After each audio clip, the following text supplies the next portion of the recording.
নমস্কাৰ চাবলৈ আৰম্ভ কৰিছে আসাম মিনহাজ ইউটিউব চেনেল। আজি 11 ছেপ্টেম্বৰ। এই মুহূৰ্তত দিব লৈছো কেইবাটাও গুৰুত্বপূৰ্ণ খবৰ আৰু এনে ধৰণৰ খবৰ নিতৌ চাই থাকিবলৈ চেনেলটো সাবস্ক্ৰাইব কৰি ভিডিঅ'টোত এটা লাইক কৰি দিব লৈছো ৰাতিপুৱাৰ প্ৰথমটো খবৰ।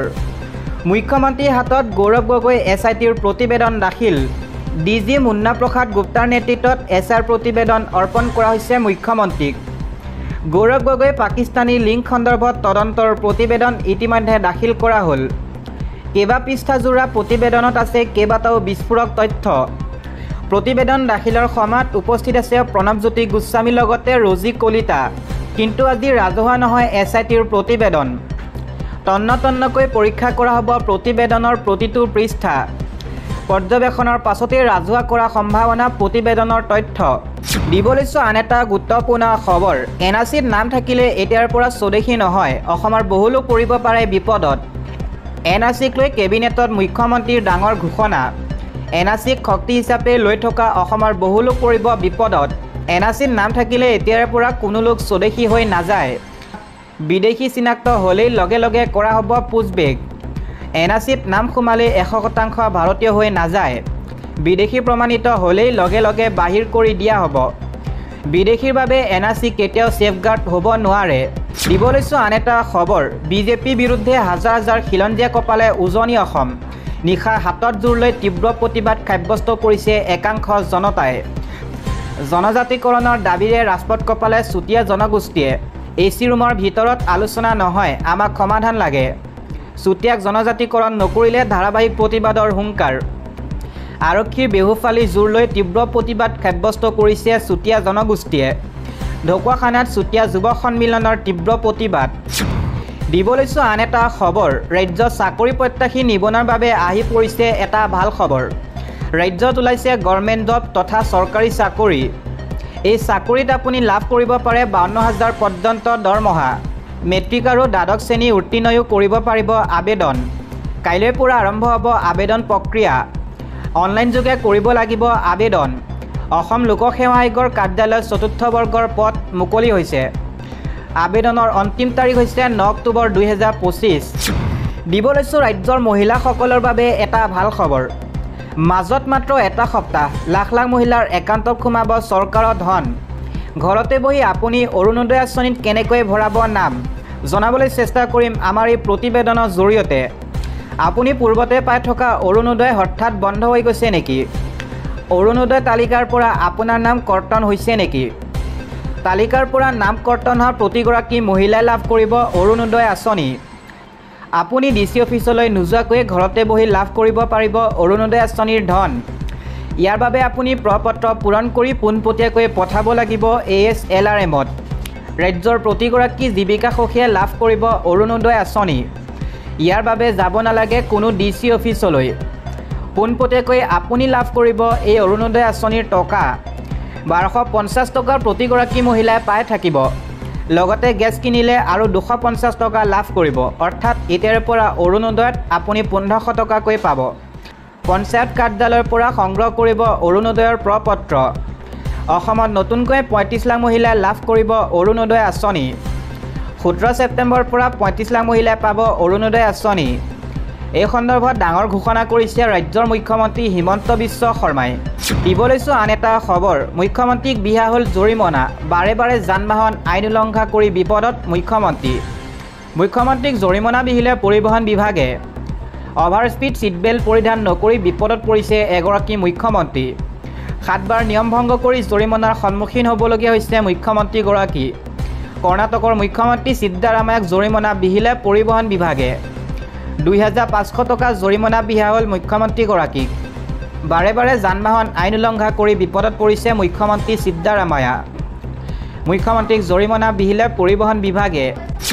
দিব লৈছো ৰাজনৈতিক প্ৰেক্ষাপটৰ আন এটা খবৰ। চৰকাৰৰ বিৰুদ্ধে বিৰোধীক একত্ৰিত হ'বলৈ আহ্বান নাগৰিক সমাজৰ।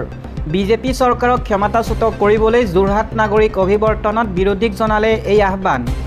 বিজেপি চৰকাৰ অসম বিৰোধী কাৰ্যকলাপক প্ৰতিহত কৰাৰ স্বাৰ্থত বিৰোধী ৰাজনৈতিক দলসমূহক এক হৈ বিধানসভা নিৰ্বাচনত যুঁজ দি চৰকাৰক ক্ষমতাচ্যুত কৰা আহ্বানেৰে যোৰহাটত অনুষ্ঠিত হয় নাগৰিক অভিৱৰ্তন। যোৰহাটত দেওবাৰে নাগৰিক সমাজৰ এখন নাগৰিক অভিৱৰ্তন অনুষ্ঠিত হয়। বৃহত্তৰ যোৰহাট, গোলাঘাট আৰু শিৱসাগৰ জিলা সচেতন নাগৰিকৰ উপস্থিতিত অনুষ্ঠিত নাগৰিক অভিৱৰ্তনত বিজেপিৰ বিৰুদ্ধে সকলো বিৰোধী দলক একত্ৰিত হৈ যুঁজ দিবলৈ প্ৰস্তাৱ গ্ৰহণ কৰা হয়। উক্ত নাগৰিক অভিৱৰ্তনতে মুখ্যমন্ত্ৰী ডক্টৰ হিমন্ত বিশ্ব শৰ্মাক কাৰ্যকলাপক তীব্ৰ ভাষাৰে সমালোচনা কৰা হয়। দেওবাৰে বৃহত্তৰ যোৰহাট জিলা নাগৰিক সমাজ আৰু গোলাঘাট জিলা নাগৰিক মঞ্চৰ যৌথ উদ্যোগত অনুষ্ঠিত নাগৰিক অভিৱৰ্তনত বক্তাসকলে ক্ষুৰধাৰ সমালোচনা কৰে বিজেপি চৰকাৰখনৰ জনবিৰোধী কাৰ্যকলাপক। বিজেপিৰ বিৰুদ্ধে বিৰোধী দলসমূহ একত্ৰিত হৈ যুঁজা আইনৰ প্ৰসংগ, বিজেপি চৰকাৰৰ জনবিৰোধী কাৰ্যকলাপ আদিৰ বিষয়ে বিতংভাৱে আলোচনা কৰা হয়। এই অভিৱৰ্তনত অংশগ্ৰহণ কৰি নাগৰিক সন্মিলনৰ কেন্দ্ৰীয় নেতা পৰেশ মালাকাৰে কয়, এই সভাৰ উদ্দেশ্য হৈছে যে আমাৰ গুৱাহাটীত 5 আৰু 6 জুলাইত ৰাজ্যিক ভিত্তিত এখন নাগৰিক সন্মিলন অনুষ্ঠিত হৈছিল। অসমৰ বিভিন্ন নাগৰিক সমাজ সংগঠনে অংশগ্ৰহণ কৰিছিল। তাতেই সিদ্ধান্ত লৈছিল 2-3খন জিলাতকৈ এনেধৰণৰ নাগৰিক অভিৱৰ্তন হ'ব। যোৰহাটত অনুষ্ঠিত হোৱাখন দ্বিতীয়খন নাগৰিক অভিৱৰ্তন। ইয়াৰ পূৰ্বে নগাঁৱত এখন হৈ গ'ল। এনেধৰণে অসমৰ বিভিন্ন প্ৰান্তত নাগৰিক অভিৱৰ্তন অনুষ্ঠিত হ'ব। তেওঁ পুনৰ কয়, ইয়াৰ উদ্দেশ্য 2024 নিৰ্বাচনত আমি আহ্বান জনাইছোঁ যে সকলো বিৰোধী ৰাজনৈতিক দল একত্ৰিত হৈ বিজেপিৰ বিৰুদ্ধে যুঁজ দিয়ক। সকলো নাগৰিক ৰাইজ ঐক্যবদ্ধ হওক, কাৰণ তেওঁলোক বিজেপি অত্যাচাৰ উৎপীড়নত জৰ্জৰিত। আজি অভিৱৰ্তনত নাগৰিকসকলৰ উৎসাহ দেখি অভিভূত। আমি আশাবাদী সকলো বিৰোধী দল ঐক্যবদ্ধ হৈ 2024 নিৰ্বাচনত নামিব। ইতিমধ্যে এই সন্দৰ্ভত বিৰোধী দলসমূহৰ লগত বহুবাৰ আলোচনাত মিলিত হৈছোঁ। আনহাতে যোৰহাটৰ নাগৰিক সমাজৰ হৈ জ্যেষ্ঠ অধিবক্তা হেমেন বৰাই কয়, যোৰহাট, শিৱসাগৰ আৰু গোলাঘাট জিলাৰ সচেতন নাগৰিকসকলৰ এক অভিৱৰ্তনত যোৰহাটত অনুষ্ঠিত হয়। এই নাগৰিক অভিৱৰ্তনত সাফল্যমণ্ডিত হৈছে বুলি ভাবিছোঁ।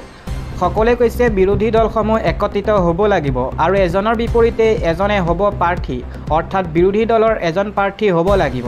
তেওঁ লগতে কয়, আইনৰ ভিত্তিবৰ্ষ সময়সীমা বৃদ্ধি কৰি 3 ৰাষ্ট্ৰৰ পৰা অহা অমুছলমানক বিদেশী নাগৰিকত্ব দিয়াৰ কথাক ধিক্কাৰ আৰু গৰিহণা দিছোঁ। দিব লৈছোঁ আন এটা খবৰ, নাগৰিকত্ব সন্দৰ্ভত কেন্দ্ৰৰ সিদ্ধান্ত নামানে অগপয়, টুকুৰিয়াব ন্যায়ালয়ৰ দুৱাৰ, প্ৰয়োজনত কৰিব প্ৰতিবাদ।